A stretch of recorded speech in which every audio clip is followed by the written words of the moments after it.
Morning, everybody. It is Tuesday morning, my third week out. Sitting here at a grocery location that uses capstone to unload trailers. If you haven't done this, Capstone is a wonderful company that always takes their due diligence in unloading your vehicle and makes sure that they charge exorbitant fees. And whoever came up with this idea, man, I wish it was me, because I'd be rich right now. They are unloading me, but it's a floor stack of some potato chips.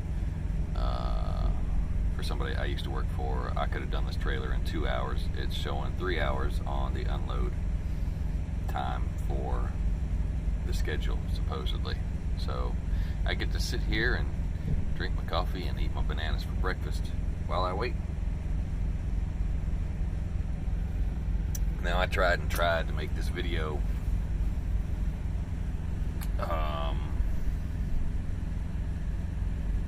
I'm having problems with, well, my APU runs, so it gives a lot of background noise in the heat, and it's not hot right now. It's early morning, about 7 o'clock here in Bama, and I figured I'd go ahead and make the video now. Maybe I won't get too hot. My next pickup is an hour down the road. When I get done here, I grab that and then go run to Kentucky. So I've been running everywhere. First 2 weeks out, profit has been, I've made some profit. I've made more than I would have as a company driver. I was sitting around a lot there near the end when I was driving for the company, because freight is so soft and they keep hiring more and more drivers. Of course, they keep losing drivers all the time because they sit all the time.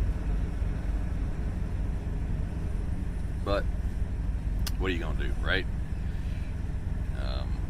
Get your experience and move on. That's what most of y'all do. I'm getting my experience in this. Hopefully I won't have to move on. Some people are happy with this location, and some people rag on it all the time.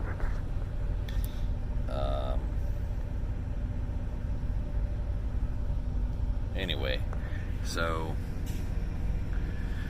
first week was driving. No, I'm sorry. First week was the class. I know I did a final on that already. My pay on that was like $240 after all the deductions and stuff. Second week I did like $4,100 on an exorbitant amount of miles. I drove too much, didn't book, but like, I don't know, $1.35 or so a mile. Learning experience. I didn't use my mentor enough, and I was just running, and I had extra gas come out. Only got 2 days coming out in last week's gas, as opposed to the 4 fill-ups the week before. So it was like $1,200 1 week, and it's only going to be about $600 or $700 the next week, which averages out to like a little less than $1,000 a week. So we're shooting $4,000 a week in gas, just to be on the safe side. I'm not getting the gas mileage I want to get in this thing yet. I'm assuming it's because my cruise control isn't working properly, and I got so used to using that in the other truck, I let it run. But then again, I've only had 8 fill-ups since I've had this thing, and they're getting better every time. So right now I'm averaging about 44 cents a mile in gas. The previous truck was 38 cents a mile. But it's steady going down. It keeps going down every time I put another fill up in there, which works for me. As long as my numbers keep coming down to where the average is supposed to be at, I'll be good to go, because I'm expecting 38. I put down I think about 40 or 42 on my projection in my spreadsheet, just so I'd have a little extra. Now we do get a discount that varies with Schneider at pilots and flying J's. It varies. Like this week, it's like 36 cents. It'll vary and change down to 30 or go up, go down. It all depends. I plan on getting a NASTC card, which is another gas card, which has had discounts up to 56 cents, depending on what state you're in. So I'm going to get one of those. I'm working on getting my corporation name. Now you can do an LLC and run it as an S Corp, or you can get an S Corp. Those are the main two ones you want to shoot for. You can go other ways, but it's not that recommended. The S Corp is good because you can, it doesn't remove all liability, especially if you take money from it. You pay yourself a distribution instead of paying. I don't know exactly how it works. My accountant explained it a little bit, but basically, depending on how you take the money out of the S Corp, you can be liable as well as your company. So, I mean, yeah, you can lose everything, but you know, I'm not worried about that. I'm working on getting it all set up. I have plans for my business to expand into other businesses and invest in other businesses. That way I can get out of this industry. I don't want to be in here more than 10 years. I have a 3-year, a 5-year, and a 10-year plan, and right now we're working on the 3-year. And the 5-year and 10 years also being worked on, but it is, I don't know how to say it. It's just a light part of it right now. The heaviest part is the 3-year plan.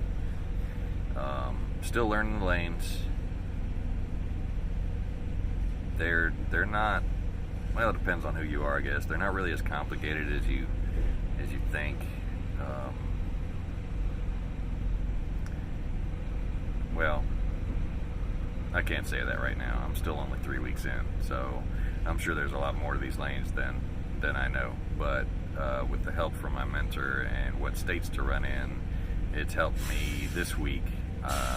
First 3 loads I booked out are averaging at about $1.53 a mile, it looks like. So we'll see what the end of the week turns out. I'm going to run for 12 days straight.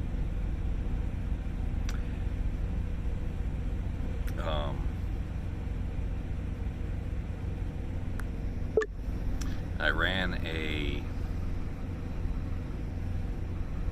ran a profit thing on my application that I have through Let's Truck, and so far the profit is at 77 cents a mile, but I did not have a truck payment, so we'll see how much more that takes off.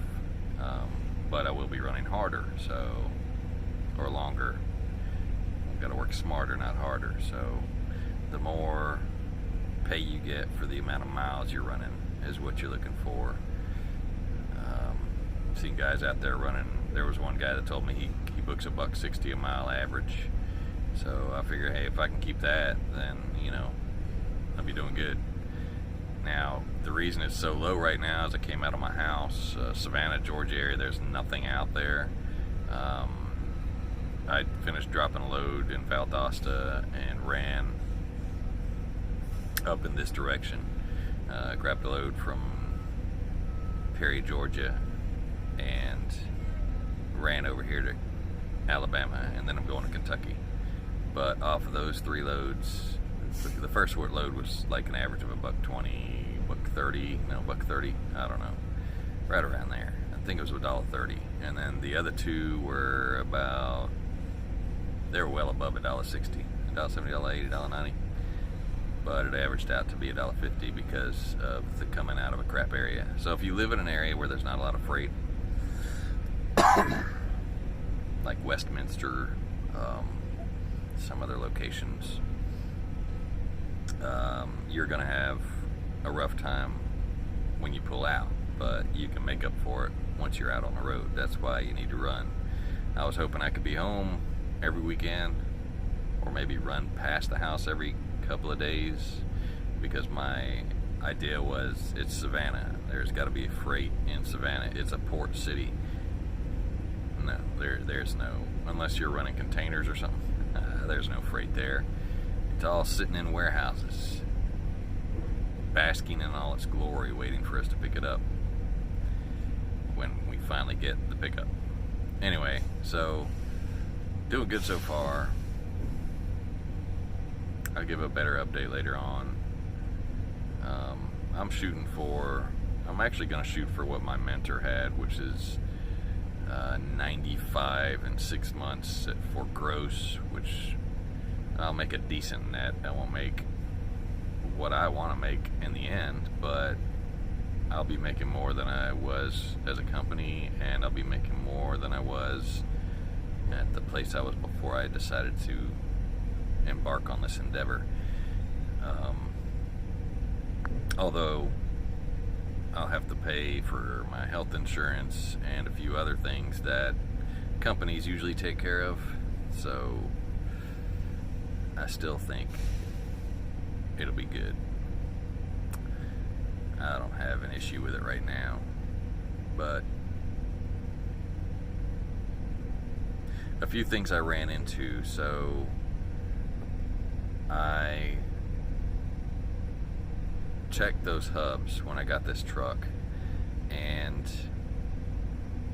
I do a pre-trip on the truck every morning. So I was going to drop a load in Wisconsin, and I stopped at a truck stop overnight because it wasn't due till, I don't know, 7 o'clock in the morning or something like that. I still had an hour or two to go, hour and a half, and I got up in the morning, everything checked out fine, drove all the way to my drop point, and got there, got out, parked the truck, went inside, I walked around the truck, and my hub on the right rear side was leaking. So I tightened the 3 bolts that were loose with my fingers and went inside and spoke with the people. They gave me a monkey wrench because that was basically all they had. We couldn't find the right size socket. Tightened that down and drove straight to Freightliner afterwards. I had the guy check the fluid. The axle temperature, Freightliner was like, I don't know, 45 minutes away, and my pickup was an hour away. So it was perfect because I gained 30 minutes that morning driving there. So got there, talked to the Freightliner guy, told him what my position was, and asked him if he could check fluid for make sure there's enough in there. So he popped it open. It had enough fluid in it, so I caught it in time. A lot of it did not leak out, which is a good thing. I mean, it's still over like 1,000 miles. It's still been coming through the bolt holes. So when you're driving like whatever 50, 60, whatever miles an hour you're driving at, that stuff is getting slung around in a circle, and it ended up getting inside the cracks and crevices in my rims. So I've been wiping my rims almost every day. It's driving me insane. I had to get some rim cleaner and some other stuff, so I'm gonna polish that bad boy up when it finally gets done. Looks like it's done. So yesterday or day before yesterday, there was like a little tiny dribble that had come out from one of the cracks, but that was the only one. So there's a little bit of dirt there. I didn't wipe it off yet, but I got everything I need to do to clean it up. So he went around and checked every single bolt. He came back out, because first he came out with a creeper and checked the fluid, and then he went back inside and came back out with an actual wrench and made sure all the caps were tight. My best assumption is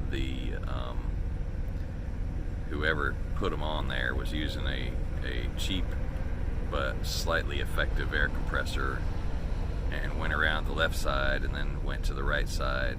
And every time you use an air compressor or step on your brakes, you lose air pressure.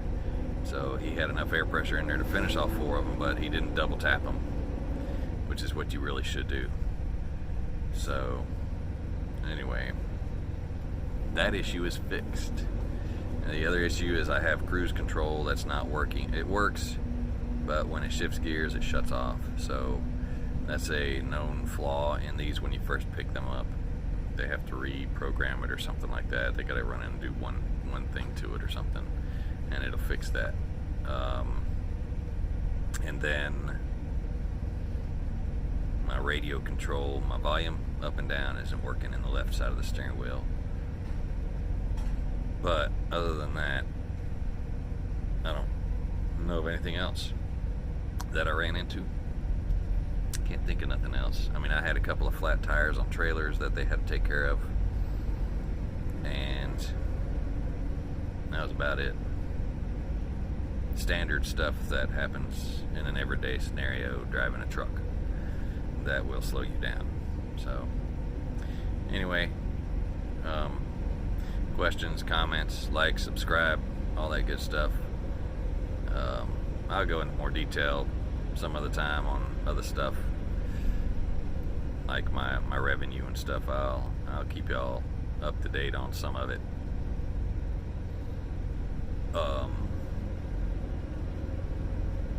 Expenses are crazy, but I'll give a better video later on. Y'all keep the left door closed, keep the hammer down.